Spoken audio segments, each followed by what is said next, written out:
Alright, I'm doing a little tour here showing everyone snakes, and my diamond python male decided to take a little bite out of my hand, and he's coiling up. So guys, when this happens, you don't panic. You don't try to rip it off, because then it hurts. Right now it doesn't hurt.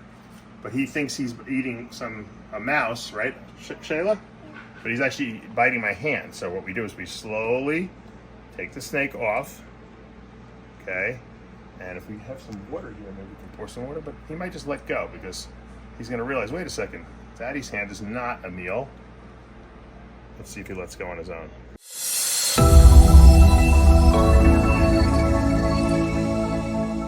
Dave Palumbo here with Muscle Serpents Daily. Today, my son is having some friends over. They're gonna be coming into the snake room, and we're gonna be showing them some snakes, some of the lizards, and we might even show them how to feed the water monitors. That's the exciting thing. Will the kids be too scared to do it, or will they do it? We're gonna find out in a few minutes. Let's go into the snake room. All right, I'm doing a little tour here showing everyone snakes, and my diamond python male decided to take a little bite out of my hand, and he's coiling up. So guys, when this happens, you don't panic. You don't try to rip it off, because then it hurts. Right now it doesn't hurt. But he thinks he's eating a mouse, right, Shayla? But he's actually biting my hand. So what we do is we slowly take the snake off, okay? And if we have some water here, maybe we can pour some water, but he might just let go because he's gonna realize, wait a second, Daddy's hand is not a meal. Let's see if he lets go on his own. If he lets go on his own, it's not gonna hurt. And it's just gonna leave a little puncture mark. If I rip it off, it's gonna hurt a lot. So right now he doesn't wanna let go. So what we can do is sometimes we go over to the sink, and we'll put some water, but he's gonna, oh, there he goes. And he let go. It looks worse than it is. It's just two little puncture holes on each side. And he's actually probably feels bad about the whole thing because he really just wanted to eat, and I opened up the cage too fast, and that's what happens. So sometimes you get bit, guys. So all snakes, what do I say? All snakes can bite, right? Even the friendly ones, so you gotta be careful. Everyone is checking out our scaleless ball python. This is actually a scaleless ball python. It's het clown, actually. And this is a girl. You guys feel right here? If you see those bumps right here? That's actually some scales. So it's not completely scales. It has a couple random scales. Can I feel? Sure. Rub your hand, and you'll find a little bump here or there. That's a couple scales it still has. I don't feel Not a lot. Yeah. I feel a little bump. You can see the little. And a lot of times scaleless snakes they have scales on their belly. It's literal tail. This has no belly scales. It's literal tail. Everyone loves peeling off the scale. There's the shed. That literal tail was trying to eat it. This has actually got some shed on him still. 'Cause I can see his eyes are very cloudy. So that means, you see his eyes are cloudy? Because he still has some shed on him. Yeah, sure. She's pretty mellow. She's pretty chill. But everyone likes holding because it feels so cool without the scales on it. It's just got like a very smooth feel. So let me go under it. All right. My son Logan is going to be feeding the baby water monitors today some baby quail. Okay, so they're frozen thawed quail. And this is his first time doing it. So we're going to open up the thing. So not that way. No, you got to do it right here. And you're going to feed him. How am I going to Just hand it. Just bite me. No, he's not gonna bite you. He's gonna bite the quail. Put him in there so he doesn't jump out. No. You got to do it the right way. You got to tongue feed him. You got to hand it to them. All right, now one took it. So now you got to feed the other one because they're gonna fight. You see the fighting? They're fighting now because you got to give one and then the other.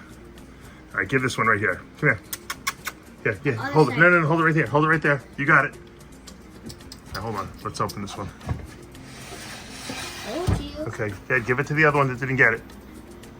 Nope, just hold it. Don't take your hand away until he grabs it. Come on, big boy. He'll come. He's gonna come. He's gonna come. He sees it. He sees it. Nope, don't leave it there because then they're gonna fight again. They're gonna fight. Nope, just pick it. They're gonna fight.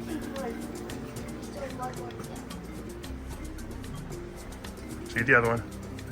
Feed him. They don't even have any teeth. They have teeth. Feed him. They got little teeth, but don't worry about it. Just hand it to him. He's gonna take it right off the thing. It's like you're feeding him a piece of chicken. Except this is quail. Just go close. He's not gonna go after you. He's gonna go after he's gonna take the thing off of there. Come on, hold it. Don't tease him. Lift it up so he can grab it. Good job. Scared me. I know, because you never did it before. That's pretty easy, right?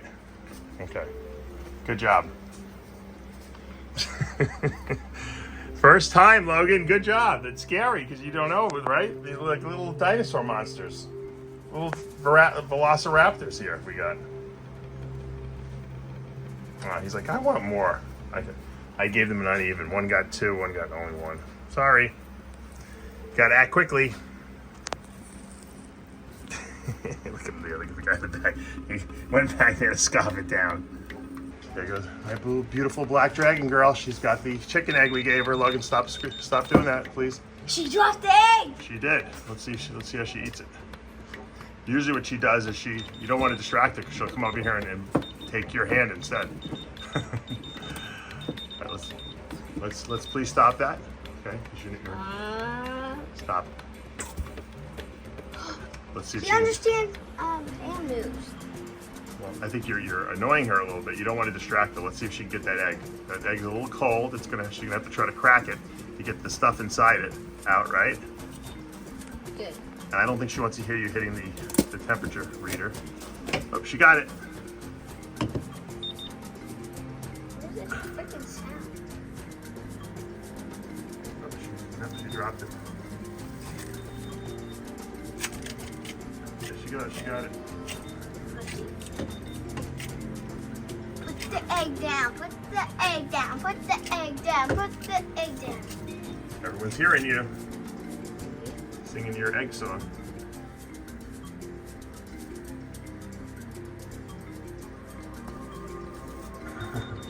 She's eating the shells now.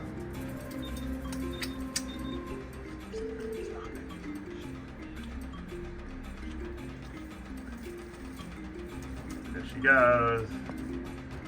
It's funny how she'll eat the shell. She knows the calcium in there is good for her bones. I'll put this lock back on. My dad's whispering like he's so annoying. There she goes. He doesn't even have that much subscribers. Look at her eating the shell. Isn't that cool? She's not only eating the egg, she's eating the shells, Logan, because she wants the calcium in the shells. You know what the calcium is good for? For building strong bones. Disgusting. Yeah. It doesn't work for me. Yeah. Well, yeah, you don't need the calcium there. You could eat other things to get calcium. Pause the video. You can get milk and stuff like that for yours. She doesn't drink milk. Let's leave her alone. All right, Logan's round 2, Logan. Just put it down. Just put it down. I don't want her to bite your hand. Put the egg down. She'll take it. Yeah, that's a good boy. See? Let's see. Look at that. See? That's how you do it. See, now you're a helper. That's great. See, Log? Was that cool? Yeah. Yeah, now you're being a helper. Plus, I don't even want to be a helper. You don't want to be a helper? Why not? But instead, I have to do it. Isn't it cool to kind of see these animals? My dad's making me do it. I'm not making you do anything. I don't care. How will we feed him another one? Well, let's let her eat this one first. This is her second one. I think that's probably enough. But How about we can feed that one? that one doesn't eat eggs. This one's big enough to eat a whole egg. I think the little ones would choke probably on it. How about little tiny eggs? Yeah, maybe. We gotta get little quail eggs. And they would eat those. The quail eggs are smaller. Yeah. These chicken eggs, you gotta have a big monitor like this. Look at that. Wow. She's doing a good job. Keep eating. They're so majestic.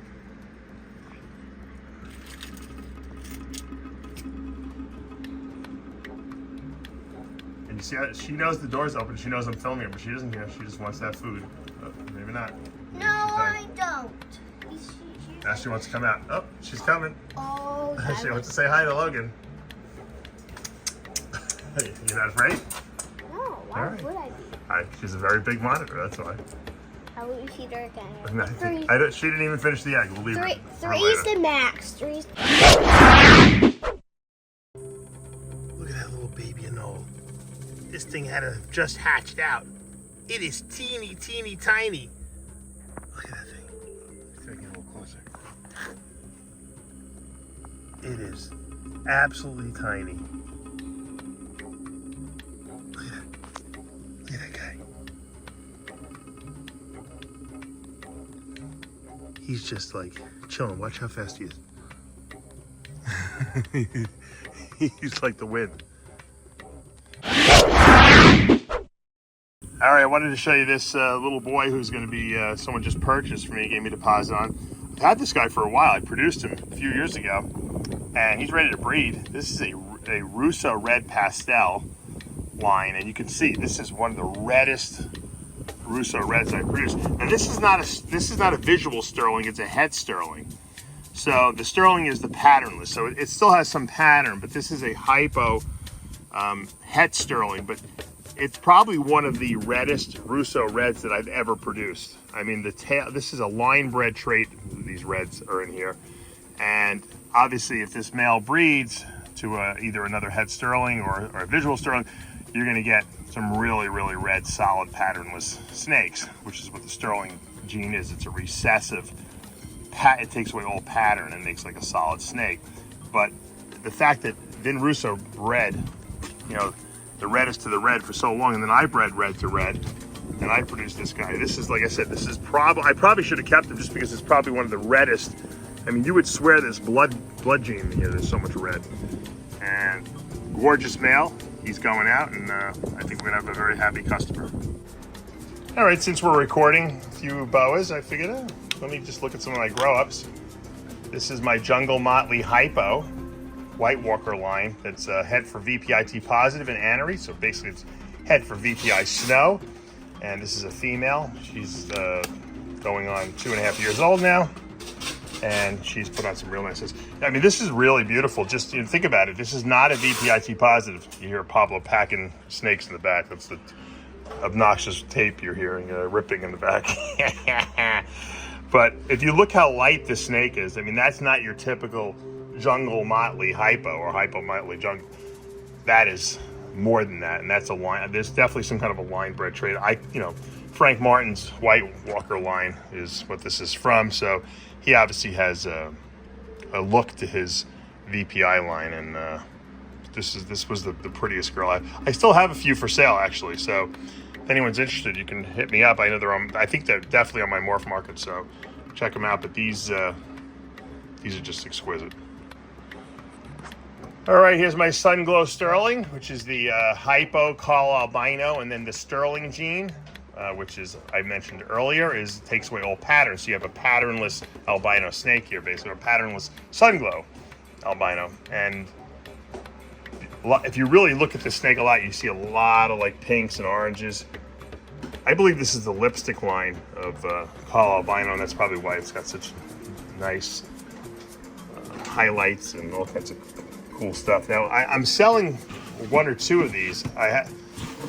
This is my holdback right here, but I produced 3 females back in 21. So these females are like really well started, and you know, if you feed them up, probably by next year they'll breed, or you know, the latest year after that. Depends on how fast you like to, you know, get your snakes up to size. But beautiful, beautiful Sun Glow Sterlings. I'm shocked that I still have them actually. And you know what the thing is, I haven't really pushed them that much because I really don't care. I'll keep them all. They're so beautiful. I'll just if I like something and it's not selling for whatever reason, maybe I'm not pushing it hard enough because I really don't want to sell it psychologically or subconsciously, I should say. So really beautiful. All right, here's a little bastard who bit me yesterday when I was doing my little children's tour of my snake room. Look at that. Look at that little, look at that. Look at the bite marks I have on my hand here from this little boy. Don't worry, you'll be going outside with your 2 women as soon as my cage is built by Chase. Look, he's got like a blue tongue. I love it. I do love the diamonds, even though for some reason he's nasty. The females are so sweet. I don't know what his problem is. Maybe he doesn't want to be in here anymore.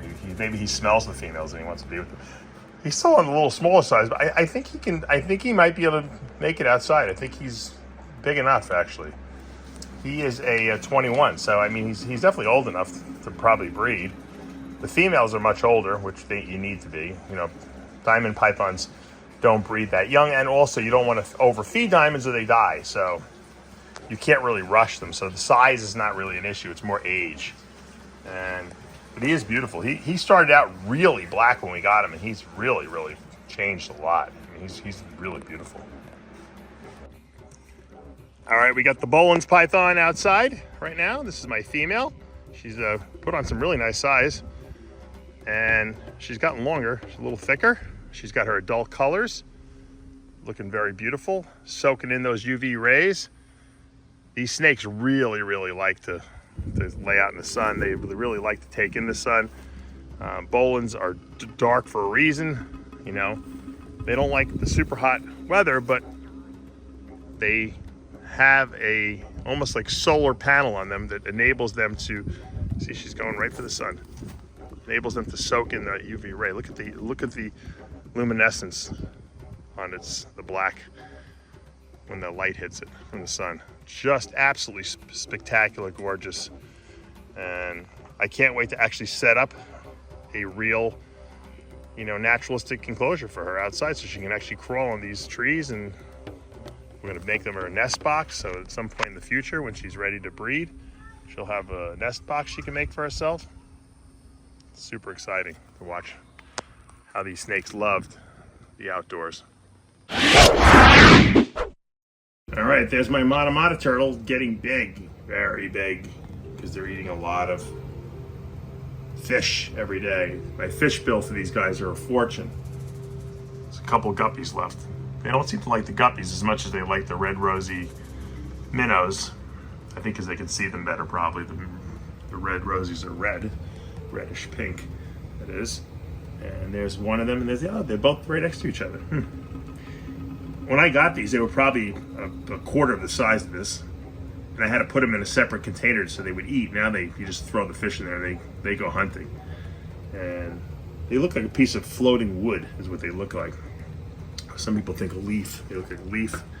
And they just basically wait for the fish to swim by and they just suck them up. They create like a vacuum in their mouth and suck them right in there. I've shown you them when I put my fish in there and they eat. But otherwise, they're just like ambush predators. They just chill and wait. And you would never even see them there. They kind of blend in. Look at that. They're blended into the gravel. And when they're hungry, the fish swim by and they just inhale them. All right, guys, that's going to do it for today here at Palumbo's Pythons and Boas. Hopefully you enjoyed today's video. The kids really seem to dig the water monitors. Daddy got bit, but it's not the end of the world. You got to show these kids that snakes will bite sometimes, and especially when they think there's food being delivered to them. Also, you get to see a couple cool boas, and you know, that's what we do on Mondays. Mondays we try to collect stuff from the weekend and anything that might strike my fancy when I'm in the snake room. This week we have some deliveries coming. I think tomorrow I have a turtle coming. So a lot of exciting stuff happening this week here at the facility, and you're not going to want to miss any of the excitement. So make sure you hit that subscribe button, turn on those notifications, hit that like button. I'll see you back tomorrow morning.